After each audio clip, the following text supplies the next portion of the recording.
Komið sæl og blessuð og velkomin að Rauða borðinu. Það mánudagur 8. júní og Rauða borðið óvenju vel mannað hér í kynningu þáttarins. Ég ætla að byrja á því að kynna fyrir ykkur nýjan þáttastjórnanda. Hún heitir Álfheiður Karlsdóttir. Sæl og blessuð. Sæl og blessaðir. Hvað segirðu gott? Ég bara fersk sko. Það ekki? Jú, en þú? Ég góður sjálfur og mjög kátur og peppaður yfir því að hafa fengið hérna svona flottan ungan þáttastjórnanda. Já, þakka fyrir. Já, hvað ertu að gera fyrir samstöðina? Já, ég og Emilía Bergsdóttir, vinkona mín, erum með nýjan þáttasamstöðinu sem heitir Talaðu við mig og gengur út á listir og menningu og ungu kynslóðina. Já, þetta virðist nú vera heilmikið þema. Já, heldur betur. Hvernig eru ykkar efnistök húmorísk? Já, Já. þau eru það. Kaldhæðin? Jafnvel, já. Já. Fer það saman að vera humanískur og kaldhæðin? Nei, húmorísk. Húmorísk, já. Ég hluta eldri hópnum sem að heyrir ekki sko. En það það eins gott að kynna þetta til sögunar svo að fólk viti bara hvaðan þessi rödd kom. Gunnar Smári Egilsson. Og svo á milli ykkar tveggja, ef við segja týndi lekkurinn. Það þú Ásdís. Mamma hennar hérna Álfheiðar. Já. Afsælega stolt mamma. Er það ekki? Já, þakka fyrir það. Svona einu sinni. Hann mjög skemmtilegur hérna þátturinn hjá stelpunni þinni og vinkonu hennar. Ég öskur hló á föstudagskvöldið. Það svo gaman að heyra. Og hérna kona kom hlaupandi og spurði eitthvað að? Og þá lá ég og hló. Hann hafði ekki hlegið í nokkur ár. Það verið fótur og fyrt á heimilinu. Ég held að ég hef verið að lesa allt og mikið í eina þátt. Sko, ég las hann eins og skaup. Eins og svona brjálaða satíru. En sennilega voru þið bara að vera því sjálfur. Þetta voru bara við, sko. Já, þetta voru bara þið. Svona erum við alltaf. Það var ekki einu sinni neitt spes við þetta, sko. Nei, einmitt. Já. Þetta nefnilega það sem fyndið. Að hérna oft sér fólk eitthvað annað út úr því heldur en bara einhver að fara. Það var nefnilega alveg magna hvað við gátum verið bara eins og við erum einhvern veginn oftast. Já, kannski aðeins öðruvísi. Út af því að, þú veist, það voru skrýtnar aðstæður að vera eitthvað að taka upp og tæknimaður og við eitthvað að reyna að vera eðlilegar. En samt tókst okkur ágætlega, sko. Já. Þið náttúrulega eruð á þessari kynslóð, þú elst upp með myndavélina hérna í hendinni í símanum. Og ég held að það sé allt öðruvísi hlutskipti heldur en að dæmis við Gunnar Smári gömlu kallarnir sko sem að Við erum með Instamatic kynslóðin. Það var bara flasskubbur og Ótrúlega Instamatic.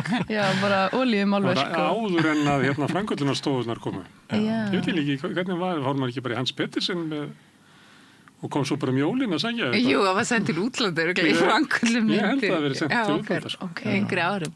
Áður ég vildi ekki tekna myndir, það er ekki til einu myndir á mér frá því ég var lítil, sko. Nei. Það var svolítið sagt við að maður fekk svona myndir, þessa ferkotu, það nefnilega fyrir Instamatic. Að þá var hérna merkt hvernig það var tekin. Og það var bara ártalið. Það var ekki verið að segja klukka hvað á hvaða degi.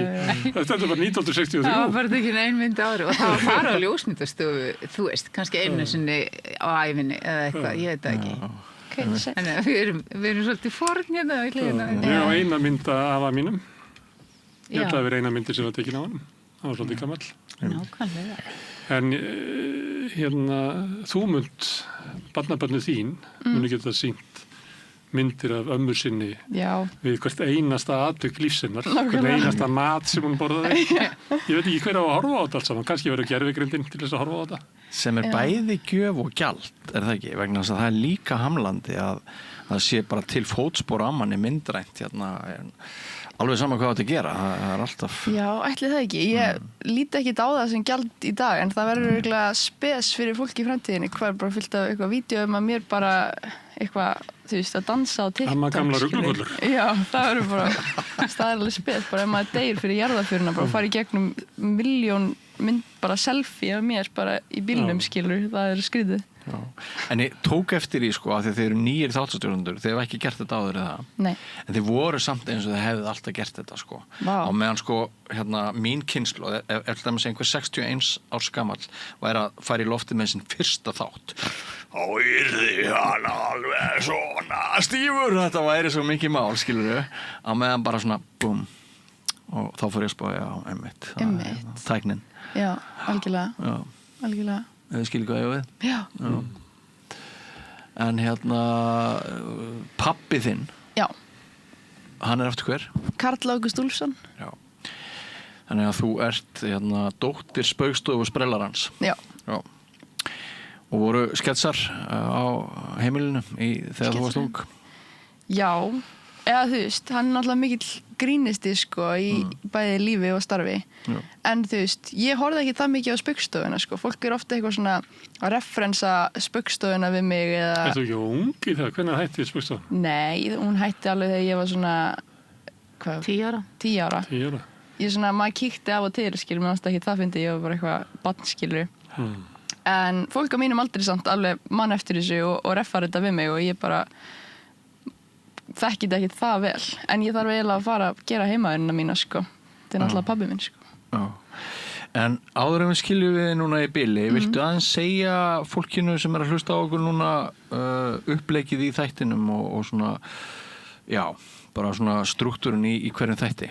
Já, sko planið er að taka viðtöl við listafólk, bæði ungt listafólk sem er að taka sín fyrstu skref í bransanum.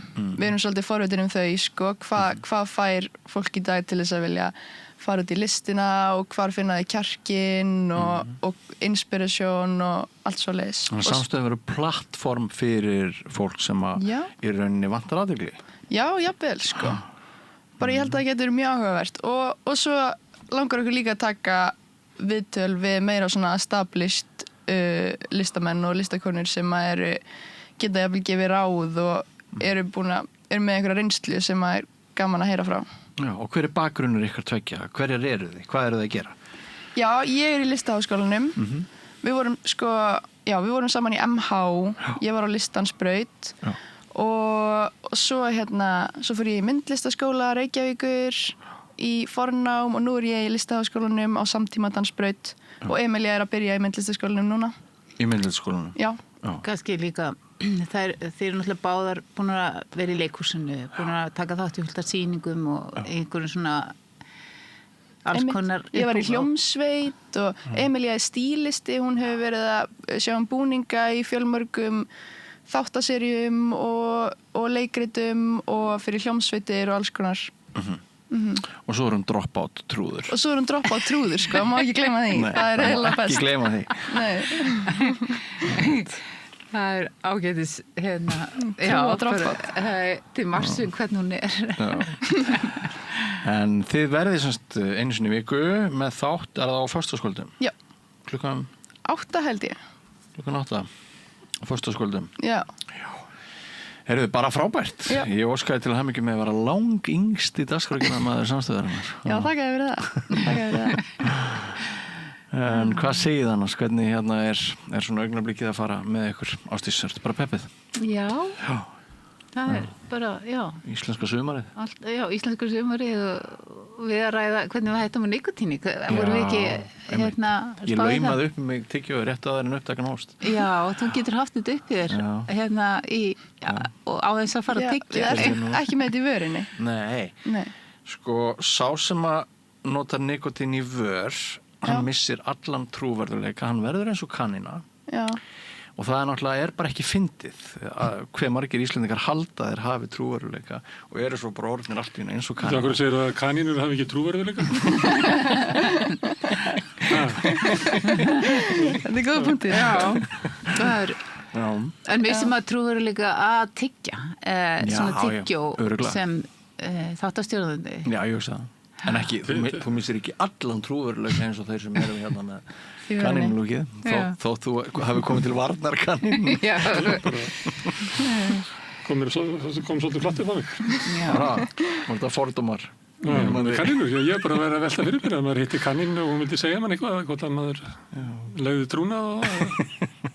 Ég myndi hlusta, sko. Já, en þetta En eru þið ekki full gamalt fólk til að vera ennþá á nikotíni? Eru þið ekki unglingar vandamál í dag? Þú ert alveg ótrúlega, sko. Þú varst að skamma mig fyrir 3 mánuðum fyrir að vera ennþá reykjandi. Hvort ég væri ekki gamall til þess að vera ennþá að reykja, svo hætti ég að reykja og þá kemur þú, ert þú ekki ennþá gamall til þess að vera á einhverju nikotíni? Það er fáir á okkar aldrei sem að reykja. Já, Já. það er orðið fáir eftir. Þeir eru dauðir, sko, sem að gera Já, það. margir, þegar, sko. Hvenær hættið þú? 2004, fyrir 22 árum. Já, Það er svo langt síðan. það er langt síðan. Já. Það er, nei, ég var eins ás. Já. Þú fórst til útlanda, var ekki? Nei, ég hætti á nikotíntyggjó eitthvað síðar þegar ég spurði hvernig ég hætti að reykja, sko. Já. Ég hætti á nikotíntyggjó í Afríku. Já. Af því að það var ekki til. Það er engum dottið svo vitlis í huga að flytja inn svona hallarslega vöru til Afríku. Einmitt. Þeir þurfa á ýmsu að halda, en nikotíntyggjó er ekki ofarlega á listanum, sko. Já, við Björn eigum þetta samveilegt, ég er á nikotíntyggjó og ég er í mestu vandræðum með að hætta þessu. Ég hef dottið í nikotíntyggjó af og til í gegnum tíðina og það er mín fíkn í rauninni, sko. Nikotín er algjört eitur. Ég hef hætt ýmsu. Ég hef hætt að drekka kaffi minnst okkur tímabili. Það tekur svona 3 daga. Ég hef hætt að drekka brennivín. Já. Ég er eiginlega hættur að nota bíl, en nikotín var eiginlega erfiðast. Já. Þetta var alveg cold turkey þarna úti í Afríku. Var það? Svefla sem Þannig verður bara. Það sem að mér kemur mest á óvart er að þeir sem að tekst að hætta reykja komast út úr nikotíninu sem að tekur kannski svona 11-12 daga að verða líkamlega óáður því að þeir skulle detta í huga að byrja aftur. Því að þetta er svolítans þjáning að losna við þetta. Þetta er ekki gáðilegt, sko. Það er ekki þannig sem að, þú veist, ef maður er ekki stoltur af þessu, þetta er... En hefur þú prófað þessar munnsogstöflur? Sko, ég var nú að tala við mann áðan sem að sérhæfi sig að hjálpa fólki að hætta að reykja, sem að hefur nú stundum sjálfur dottið í það vefið sér einu og eina, svona einhverja eins náttúrulega og hættir sígarettu, hann var ekki Skagfjörð sem að... Þú meinar marihuana? Nei, hann er bara með eitthvað hreint tóbak sem að... Náttúrulega sígarettur hljóta að vera bara marihuana. Það held að allir þú væri að tala um marihuana. En sko, það er þá frétti tóbak er núna svolítið einhver rannsóknar sína hvað það er hollt. Þannig að fólk getur fundið örugglega réttlætingu fyrir því að nota tóbak með ýmsum útskýringum. En hann var reyndar að segja mér, hættu bara, þú veist, hentu tyggjónu og hættu, það er eina leiðin. Og það er ekkert, þú veist, þessar réttlætingar sem að maður hefur, sem ég nota þessar réttlætingu að þetta sé svona fyrir ADHD fólk sé þetta svona ákveðin stilling. En það er bara, maður, þú veist, líka með laga sig að þessu. Bara versti dill efer sígarettur. Það sem hún færði út úr því er svo veikt með að við hvaða óþægindin af því. Já. Það er bara... Ég held að það sé allt betra en dóp. Pálmi Gunn kallar sígarettuna ónýtasta dóp í heimi. Sem það er svolítið til í því, sko.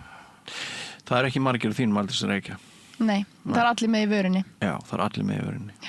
Og svo koma tannlæknar og fleiri og segja, heyrðu bara, tannholdið mun bara liðast í sundur og það verður stór tjón á munnunum á ykkur ef þið farið ekki að gera eitthvað.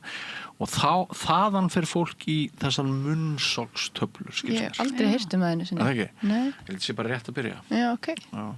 En sko þessi kynslóð, mér sýnist þau hvorki vera að drekka eða reykja með sama hætti og mín kynslóð gerði. Nei, við drekkum víst minna en allar aðra kynslóður undan okkur, sko. Það notið bara annað dóp í staðinu, ekki? Já, við erum bara bólufreiðin alltaf. Já.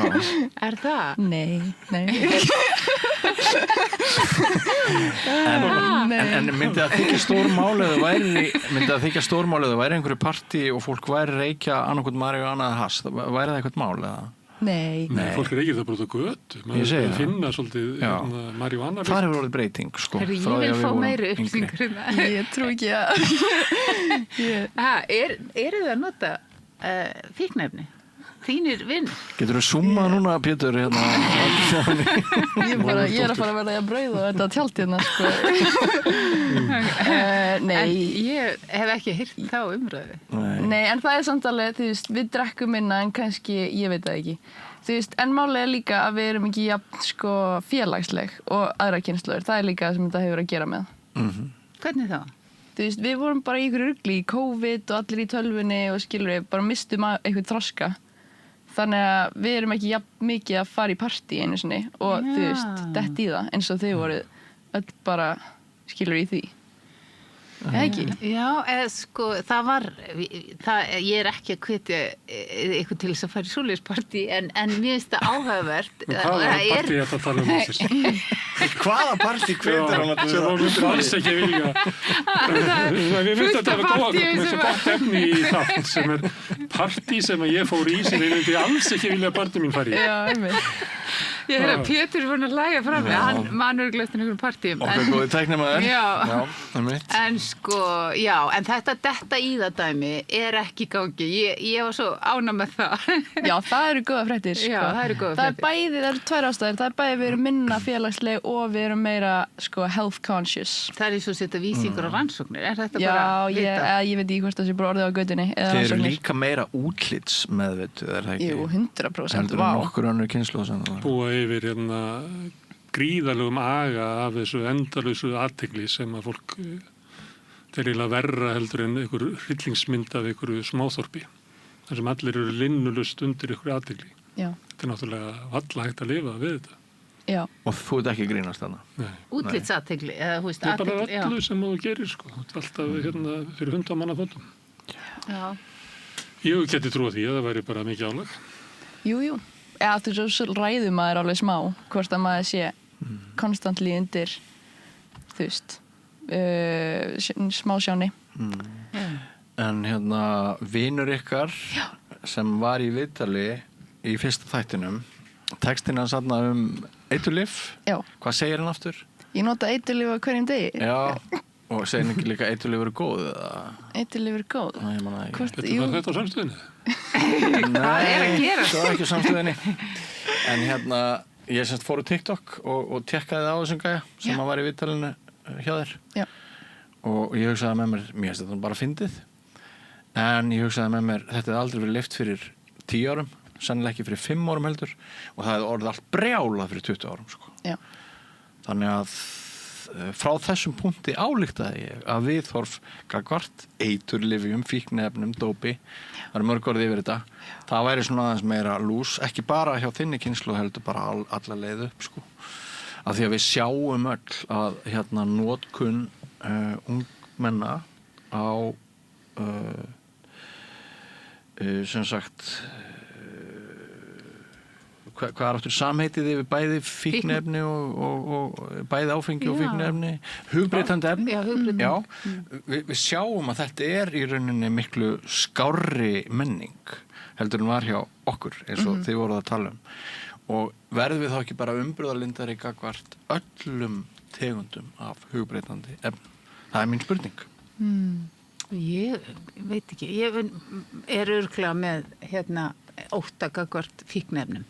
En aftur á móti það sem að ég hef alveg tjáð mig opinberlega og það er að nota kannski í svona og það er oft kallað hugbreytandi efni, svona ayahuasca eða einhver svona efni þar sem fólk er að koma saman í þeim tilgangi að fara í einhvers konar sjálfskoðun með slíkum efnum. Fólk sem að fyrir á barinn, það kemur saman til þess að fara í sjálfskoðun. Nei, það er ekki farið á bar. Fólk er að segja manni sammála þessu, sko. Hvað er einhver kalli við sjálfskoðulegur og alls konar skoðun í gangi á barn. Já, þetta er áhugaverð umræða. Hver er munurinn? Hver er munurinn? Já, ég veit það ekki. Ég vil líka skjóta inn hérna því að þú veist að tala um að þetta hefði verið bara óþekkt að fólk var að syngja svona fyrir 5 árum og 10 árum og 20 árum. Að því að var nú bubbadagurinn sem hlýtur að verða frídagur bara upp úr þessu 7. júní, hann var fyrir 2 dögum. Hvernig kom Ísbjörnar Blues út?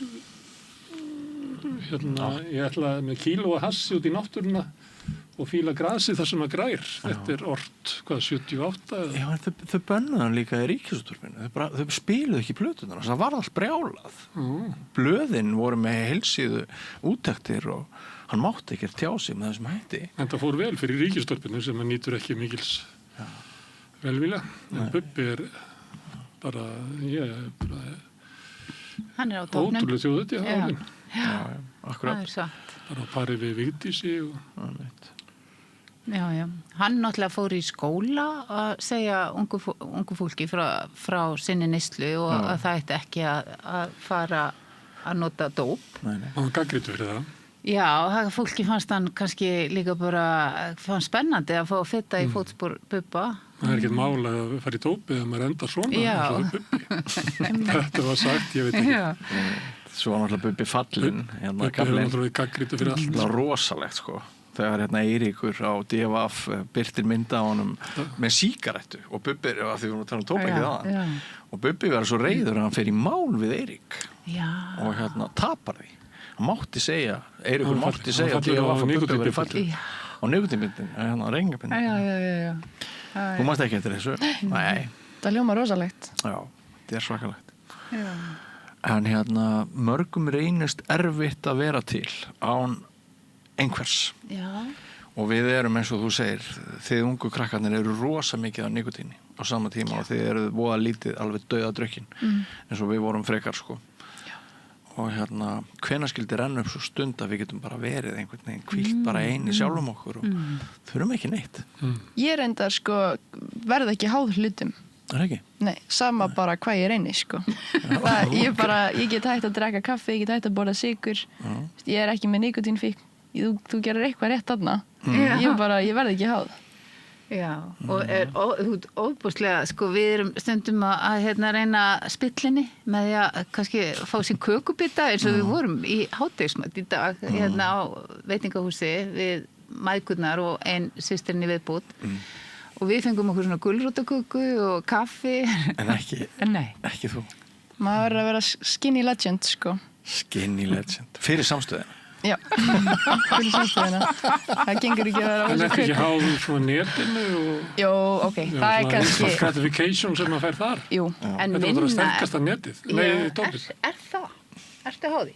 já, þú veist, já. Ég er mjög jákvæða myndadótt. Já, það er viljast. Þetta er ég alveg hánnetinni. Eins og völl. Já. En bara frábært að þú ætlir að draga upp hana þessa veröld fyrir okkur hinnum sem ekki þekkjum hana. Ekki? Jú. Og hérna bara hlakka til að... Fjallum dópið og svona.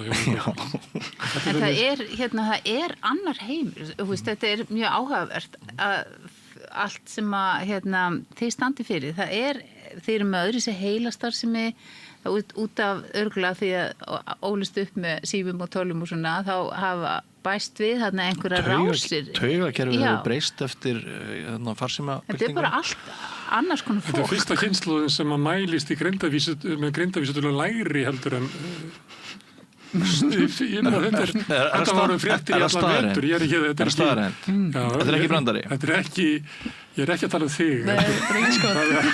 Það er ekki sérstaklega þannig. Það hafa sérst verið mælingar og það hefur hver kynslóð er alltaf aðeins greindari heldur en kynslóðin undan. Já. Og það var bara tengt svona menntun og öðru slíku að því að greindavísitur eru náttúrulega sumuliti að það er mælingar, mæla alltaf einhverja menntun eins og fræktir. Já. Það sem að ómenntaðir svartir bandaríkjamenn meldust lakar og svona. En þetta hefur verið jaft upp á við. Þá getur bara núna. Það er bara... Heldur að sé... Nú verður hver kynslóðin heimskari. Heldur að sé tímabundi frávik eða heldur þetta bara sé Ég frjálsu falli?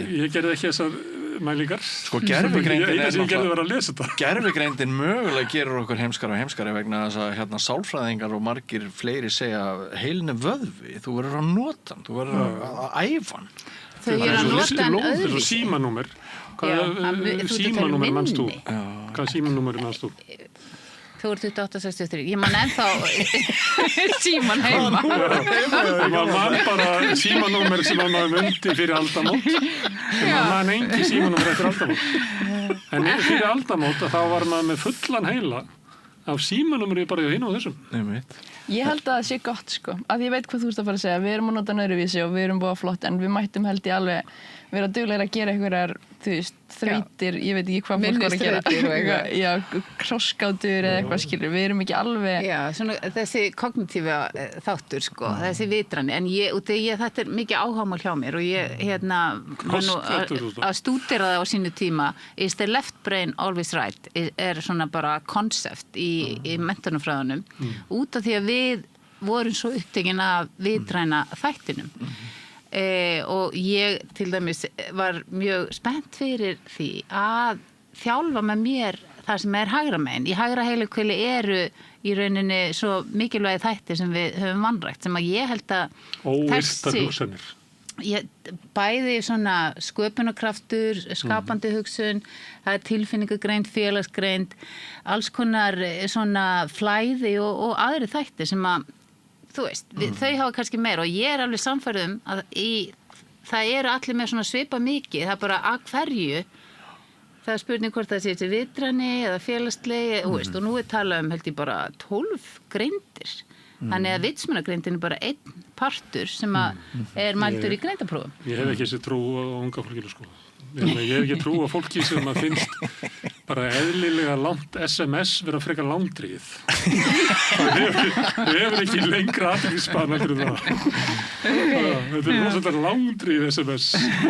Ég skrifaði færslu á Facebook í dag, hún var 780 orð.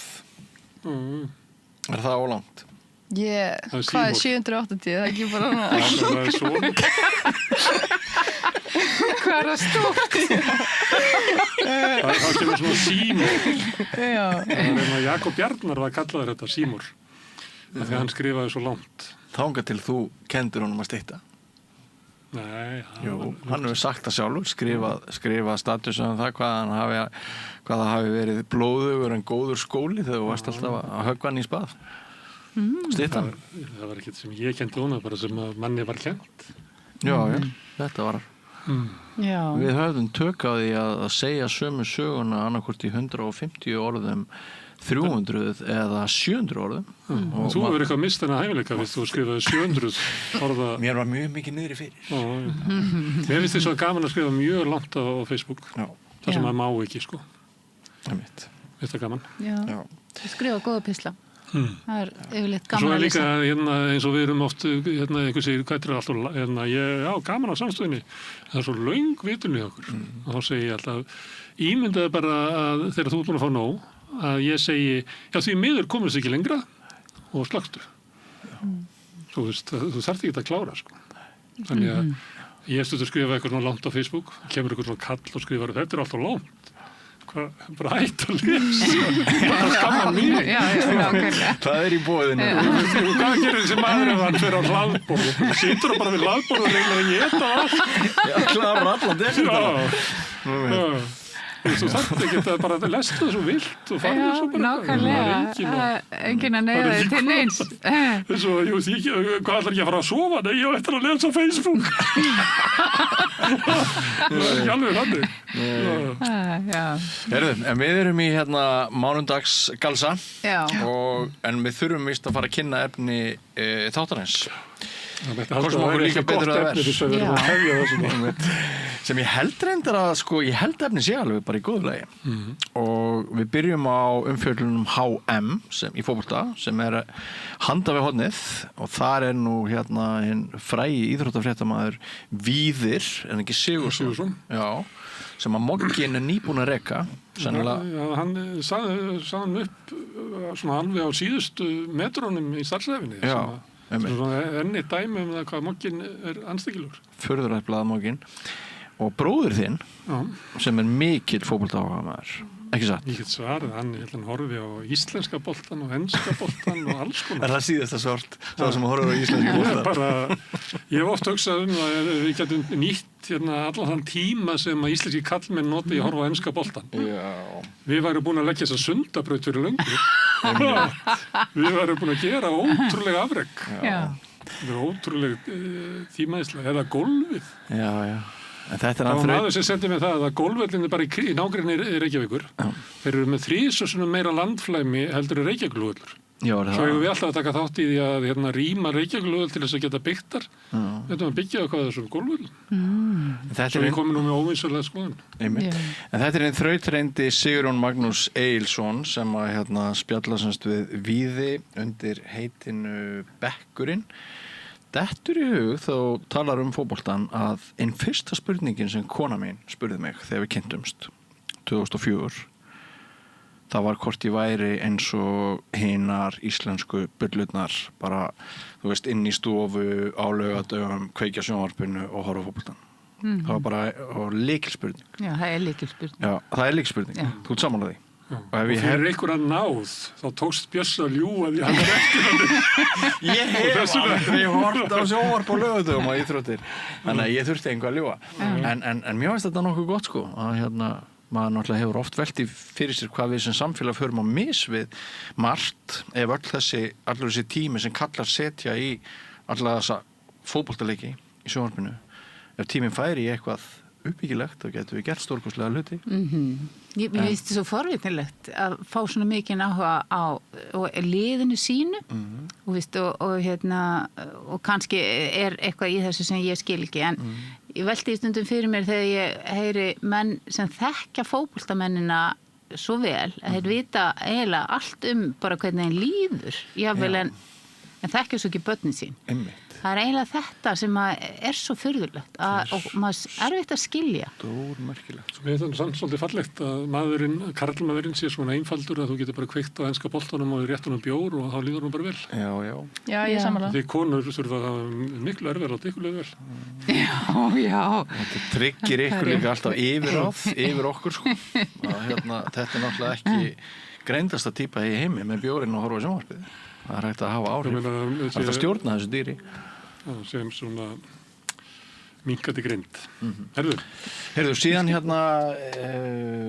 túrismi. Já, hann Hinrik Ólafsson kemur sem er stjörnu gæt, leiðsögumaður. Búin að vera leiðsögumaður í 25 ár. Og hann kemur að mynd sem er verið að sýna í Bíó Paradís. En það verið að þetta var búið til fyrir Arte sjónvarpsstöðina þýsku sem einhvern veginn var kallað menningarsjónvarpsstöð, ég veit ekki hvað hann er. Hann býtir mikið heimildamyndum og flera. Þetta er Ísland séð á ofan og hann talar þarna einhverja sögu inn í þetta. Án og tilefnið, en ég fekk hann bara til þess að segja mér frá túrismann og hvað hann hefur breyst og hann segir mér alls konar sögur, meðal annars að það hefur orðið þannig að hann er oft með bara einn túrista í bílum. Fólk sem á enga vin og kemur hingað og ferðast. Borgar það ekki of fjár fyrir? Jú, það er náttúrulega að þú þarfst að borga svolítið út með og einhverju sinni þá vildi maðurinn bara ekki fara á hótelið, heldur áfram að keyra og það keyrði í 2 tíma þar sem hann var að segja sína sögu. Það var eins og með gamla konu sem var held í 86 eða 7 ára sem var orðið svo fótafúin að hún gæti bara horta á allt út á gluggan og svo var Hinrik að bera hana ef þú þurftu að sjá eitthvað meira. Þess að þetta hefur verið ógleymanleg ferð. Já, það er fallegt. Þetta var svona sem eitt af þessu merkilega sem hann segir. En svo spjöllum við bara heim og geima og vorum nú að reyna bara að hafa þetta eins og spjall 2 manna við vakstúkaborð í sveitabæ eða eldhús í sveitabæ í einhverjum dal. En eru þetta ekki bestu gætarnir? Sko, íslenskir leikarar sem að hafa framsögnin á hreinu eru kannski mjög... Performance. Já, þetta er rosalega performance ef vel á að vera. Og þannig að þeir hafa forskot umfram marga þar. Já. Þú hefur aldrei farið í þetta? Nei, ég hef ekki verið að gæta. En ég þekki marga að gæta og já, það er... nærandi að geta einmitt, þú tengist fólki og ert að fá heilmikið út úr þessu sko. Já, og sérstaklega svona prívatúrar eins og hann er í það er örugglega svona meiri nánd í því. Getur náttúrulega lent á leiðilegu manni sem hún situr uppi með í vik og kera. Já, þú þarf trúlega að hafa gaman að leiðilegu fólki líka. Og mjög nýti að því hann er búin að vera svo einmanna og hann hefur ekki sagt söguna sína neinum öðrum en þér. Það Nákvæmlega. getur verið, ég veist að það getur verið erfitt. Þetta er ekki fyrir alla. Þetta er alls konar líka sko, ég hef aðeins skætað. Já, þú hefur gert það. Já, þegar ég bjó fyrir norðan. Og einu sinni hljóp ég í skarðið hjá vinum mínum. Það var fólk sem átti pening sem kom við í skemmtiferðaskipi sem laðist við bryggju á Akureyri og verkefni var að fara með þau í ferð austur í Mývatnssveit sem náttúrulega eins og flestir vita fallegasti staður í heimi. Ef ekki væri fyrir mýð. Já, það var ekkert mýð þennan dag. En það voru rosalega margir viðkomustæðir sem þau vildu sjá. Það var sem sagt kall, hann var skurðlæknir, konan hans var líka læknir og 2 stelpur 6 og 7 ára gamlar. Og ég legg af stað sem sagt gæt, akandi og hann biður mig að gefa í. Og ég segi, nei, það er bara 90 km hámarkshraði hérna. Jú, og hann sagði, það er allt í lagi, ef það kemur einhver sagt, þá skal ég bara borga hana. Nema þessi dagur hann þróaðast út í það að þessi maður, hann hafði engan áhuga á íslenskri náttúru. Hann hafði bara áhuga á því að komast á einhverja svona valdastaði, taka myndir og búm á næsta stað. Já. Og svo er þetta svona trófí, það er bara, þú sýnir svo myndirnar, þú varst... En börnin og konan. Þau voru bara ekki til. Þetta var bara mjög óþægileg upplifun fyrir mig að vera gætan í dag. Og hann var ekki neitt að spá í það að þeim líði vel. Þetta var bara, þetta voru trófí, þetta voru gripir, allar þessar myndir sem hann tók, leiftursnögt til þess að birta og segja svo fólkinu í Bandaríkjunum þegar hann snýr aftur. Það getur sagt að vini sínum í Bandaríkjunum látið eins og hann ætti fjölskyldu. Já. Ekki fjölskyldu, heldur bara daginn sem hann var ekki á skipinu og tók land á Íslandi, þá bara sá hann svo rosalega margt. Og þetta var ömurlegu dagur fyrir alla. Já. Bæði mig sem gæt og held ég þau 3. Af því það var ekkert næði, það var engin gæði, ekki neinni stund. Ég fór með þau heim. Til þín? Já. Og því að hann sagði að önnur dóttirinn spilaði á píanóið og það er ágæts píanó heima. Það sem ég hólst upp í Mývatnssveitinni við Vatnsbakkann. Já. Og ég sagði, viltu spila á píanóið? Og ætlaði að hella upp á kaffi og eitthvað svona. Og stelpan sest og spila svona 4 eða 5 tóna og hann tekur myndir og eftir 4 eða 5 tóna þá stekkur hann á fætur. Já, fínt, ok, næsta. Þetta var allt svona. En þetta er nú sjálfsagt ekkert lýsandi fyrir íslenska ferðaþjónustu. Ég bara segja hana til marks það hvað þetta er sko engir 2 dagar eins. Henrik segir frá að hann sé stundum að gæta fólk sem gerir þau mistök að halda að frí geti bætt hjónaband. Þar sem að fólk hefur kannski ekki verið í miklum samskiptum og er svo í samskiptum allan sólarhringinn í fríi. Það fer ekki alltaf vel. Og líka ef þú hefur ekki haft samband við börnin þín, ef það ekki með gott samband við börnin þín, þá fríið mun ekki búa það til. Það er eiginlega gott frí með börnunum ef þú hefur gott samband við þau. En að það ætla bara allt í einu að búa til sambandið í ferðinni, það er margt annað sem þú getur gert. En maður skilur þetta vel. Fólk ætla að reyna eitthvað, búa til eitthvað skemmtilegt og svona. Það er þessi hugmyndu þetta með myndirnar, svona, eins og ferðin, að búa til eitthvað sem á að vera svo eftirminnilegt. Það hefur átt enga mánudaga, þá ferði ekki góðan sunnudag. Nei, það er nefnilega nokkuð góð speki. En svo fæ ég hópa fólki til mín til að ræða Hildi Guðna. Ég sá þig Gunnar Smári á tónleikum á 50-kvöldinni í Hörpu. Hildur Guðna er náttúrulega ein af okkar skærustu stjörnum í músíkinni. Kvenstjörnurnar sem eru stórstirni í klassíska heiminum rúmast á fingrum annarar handar. Kemur á daginn í þessum þætti. En til að ræða hennar list Er það ekki fyrir eitthvað gott? Erum við ekki að standa okkur alveg frábælega? Já, þær voru náttúrulega engar fyrir ekkert svo mjög mörgum árum. Þannig að þetta er allt á réttri leið. Bara því líka stjörnur sem En við erum samt svo lítil og fá ennþá. Þannig að þú veist. En eru konurnar ekki að standa sig vel þarna með við... Kallana? Já. Miklu betru. Við byrjum bara Björk. Laufey. Og Laufey, já.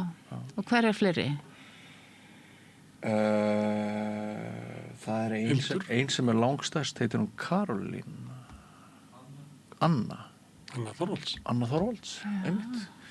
Og svo eru til einhverja svona íslenskar súperstjörnur sem við Íslendingar vitum ekkert um. Já, einmitt. Þær búa bara út í heimi og svona. En allavega Hildur til umræðu hér. Þessu sæti tónleikar Hildur er að spila músík eftir hana, brot, mikið kvikmyndatónlist. Já. En svo raðar hún dagskrárinn saman og spilar verk eftir aðra. Já. Með hans kostulegt verk á þríhjón. Já. Hvernig fannst þér það? Alveg stórkvöldið. Já. Þú varst hrifinn? Nei, ég var svona bara eins og þetta bara reynsa, ég var að hugsa um hvort ég ætti að hafa þetta inn á baði svona að geti nota þetta eins og eyrnabína. Þetta er rosalega. Það var rosa sérstök upplifun að hlusta á þetta. En það var gott hjá hann að vara okkur við. Já, því að færðist alveg einhvern veginn skiljunin og svona. Já, sama hér. Þetta ferðaðist meirað. Já. Mjög sérstaklega nátt. En hún þurfti að vara okkur við áður og segja að við myndum kynnast fordómum á meðan við værum að hlusta og við þurftum að komast handan fordómana. Og ef hún hefði ekki sagt þetta þá hefði ég bara labbað út sko. Á úrleiðum. Nei. Jú. Mér leið þannig. Þetta var bara eins og fröðplast á gleri fyrir mér. Óþægilegt hljóð. Hluti að því. Ég fannst þetta fallegt. Ég myndi kannski ekki segja fallegt. Nei. Þetta er mjög áhugaverð. Súper áhugaverð. Interessant. Man sökk inn í þetta. Já. Þetta hafði áhrif á mann. Já, mjög bara eins og músík á að geta gert. Það var eitthvað kostulegur gaurinn sem spilaði þetta. Já, hann var alveg kostulegur. Svo bara skrunsaði út af sviðinu, það var ekki þetta að klappa fyrir hún. Nei. Það var ekki þetta að þakka hana fyrir. En til að ræða Hildi Guðna og hvernig sko við erum ekki núna kannski að þróa jarðveg fyrir fleiri svona stórkostlega listamenn með alls konar niðurskurði í fjárveitingum og rugli. Koma sem sagt í þetta spjall Freyja Gunnlaugsdóttir, skólastjóri menntaskóla í tónlist, Ingveldur G. Ólafsdóttir sem er móðir Hildar og ekki heldur tónlistarkona sjálf og söngkona, og svo hann Guðni Tómasson, framkvæmdastjóri Sinfó. Þannig að ég mæli með þessari umræðu, hún var mjög áhugaverð og skemmtileg. Nú, þá er komið að þínu framlagi, Ásdís. Hvað ætlað þú að bjóða upp á í kvöld? Sko, ég var að tala um mömmunar Heru Hilmars sem er fræg leikona. Já. En ég datta bara í hug það er eitthvað þema í þættinu. Já, þema í þættinu, ég er mamma hennar. Já, einmitt. En sko, já, hún sko, Þóri Sigþórsdóttir er raddþjálfi og ég hef ekki getað ímyndað mér hvað röddin hefur mikil áhrif á og segi mikið til hvernig okkur líður og hvaða ástand við erum að koma með í bakpokanum þegar við erum að tjá okkur. Og það er eiginlega umræðefni. Hvað hún er sem sagt að vinna með þetta með fólki, hún ætla að kenna í leiklistadeildinni, er leikari sjálf og raddþjálfi sem sagt. Og hún var að útskýra í rauninni hvað röddin er merkilegt fyrirbæri. Svo ótrúlega merkilegt og hvernig maður getur þá einhvern veginn láti röddina vera í tengingu við kjarnan.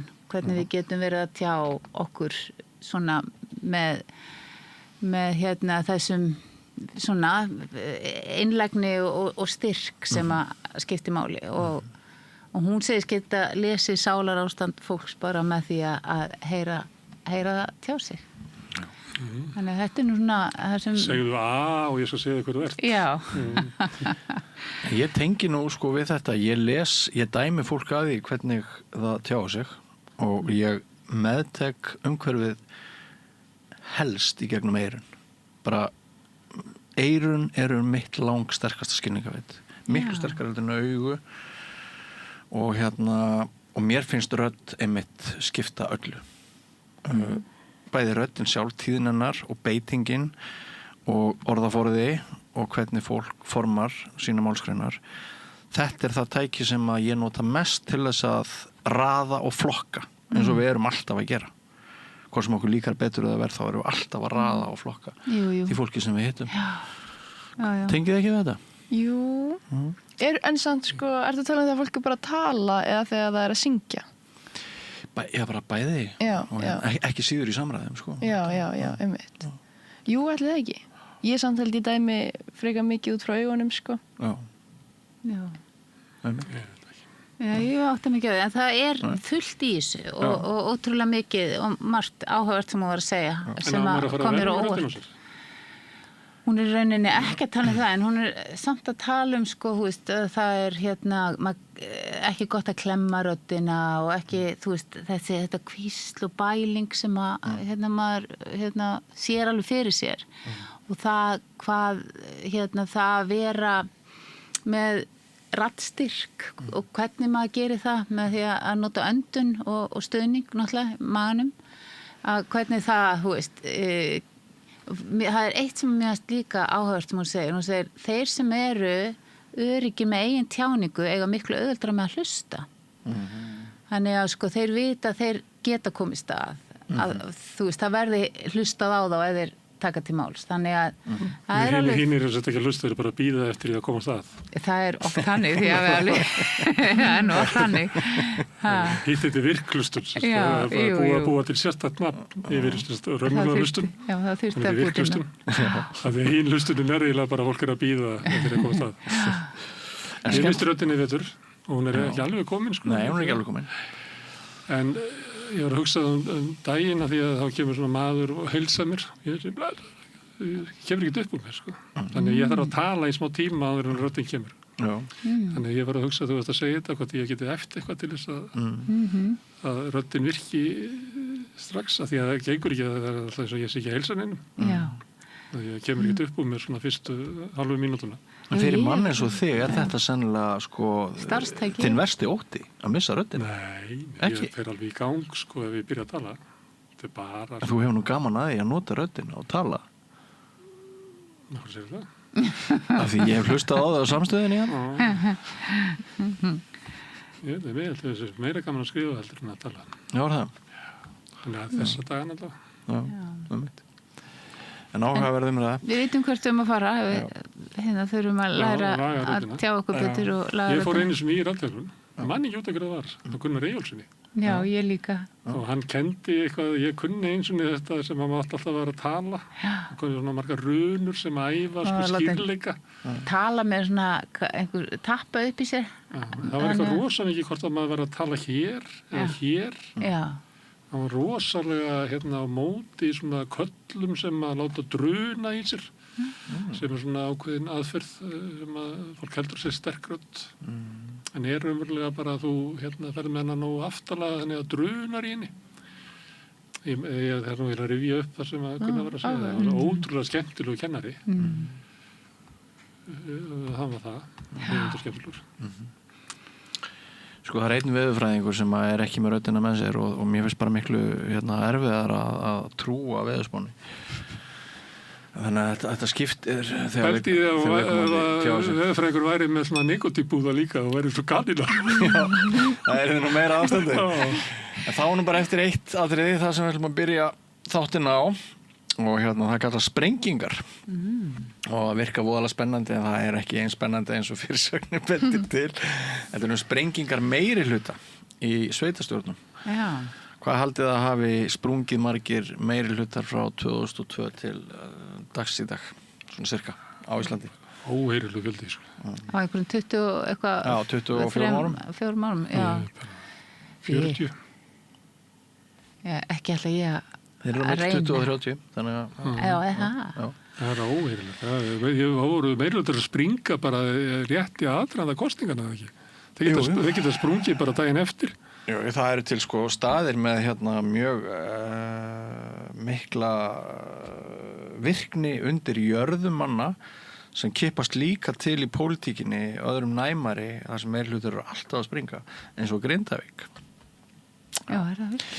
Og það eru sum landsvæði þar sem er miklu líklara að meirihlutar springi heldur en á öðrum landsvæðum. Þetta er eiginlega áhugavert. Austlendingar, það springur eiginlega aldrei meirihluti fyrir austan, sko. Þeir eru bara svona stóiskir og rólegir. En sá sem að segir okkur allt um þetta mál er Þorsteinn Gunnarsson, borgarritari. Hann er einn af þeim sem fer í skóla á gamalsaldri og nýtur námsins sem aldrei fyrr. Hann var semst að skrifa ritgerð um þetta og við ætlum að hefja þáttinn á umræðu hvers vegna meirihlutar springa og þar kemur trúnaðarbrestur oft við sögu. En það fer að verða þá, við förum að kalla þetta gott hér í kynningunni og Gunnar Smári ætlar að klára með nokkrum orðum. Já, ég ætla bara að minna á að samstöðin er tilraunaverkefni og vonandi mun hún lifa sem lengst. En það sem að drífur hún áfram er sá hluti áhorfenda og áhorfenda sem hafa gerst áskrifundur að stöðinni. Það er fólk sem að finnst eða trúir því að samstöðin sé mikilvæg í lýðræðissamfélaginu okkar. Það er mikilvægt að halda uppi þessum umræðu vettvangi og kannski fjölmiðli. Og samstöðin er ekki svona á markað eins og sagt er. Það er ekki ríkur kall sem á þetta og engin auglýsendur sem að drífa þetta áfram. Þetta er fyrst og fremst drífið áfram af áhorfendum, notendum samstöðurinnar. Og við trúum því að það sé eiginlega besta formið til þess að byggja upp fjölmiðla í dag. Að þeir snúi andlitinu fyrst og fremst að áhorfendum og áheyrendum. Ef þú ert sammála þessu og búin að vera kannski lengi og löngu búin að ákveða það að gerast áskrifandi til þess að hjálpa okkur við að halda samstöðinu úti, þá hvet ég til þess að fara inn á samstöðum.is, það er hnappur sem stendur áskrift og skráði bara í kvelli fyrir 2.750 krónur sem er grunn áskriftin. Þú mátt borga meira þú vilt og því sem er kjósið getur látið áskriftin að renna sem félagsgjöld inn í Alþýðufélagið. En það er einmitt Alþýðufélagið sem á og rekur samstöðuna. En nú ætlum við að skjóta inn örfáum auglýsingum og svo sprengjum við ykkur að meirihluta. Það er til skammar að segja það að helmingur 15 ára drengja kunna ekki að lesa. Þeir kunna að lesa. PISA-prófið mælir getu í því að lesa milli línanna erfiða fræðilega texta. Það er beinlínis skrumskæling þeirra mælinga að halda því fram og með því sé hægt að segja að helmingur drengjan okkar kunna ekki að lesa. Mótum framtíðina saman. Kennarasamband Íslands. Samstaða skilar árangri. BSRB, afl í þágu almennings. Öflug verkalýðshreyfing er lykillinn að öflugu samfélagi. Alþýðusamband Íslands samstillt barátta í þágu launafólks í meira en heila öld.